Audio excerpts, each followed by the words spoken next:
We're below ground in Manhattan, 53rd and Lexington.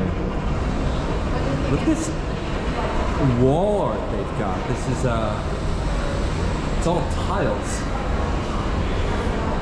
Really well done. Just came upon it as I'm traveling through here, and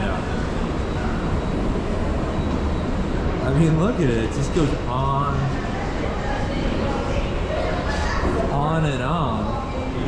Just get really close. You can see these are all just tiny individual tiles that make up the larger whole. So it looks like coming from there. Just gonna follow it around here. It's awesome. It's nice, like it breaks up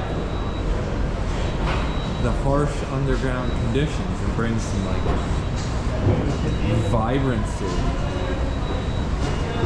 to subway travel. Show you guys the long shot of it.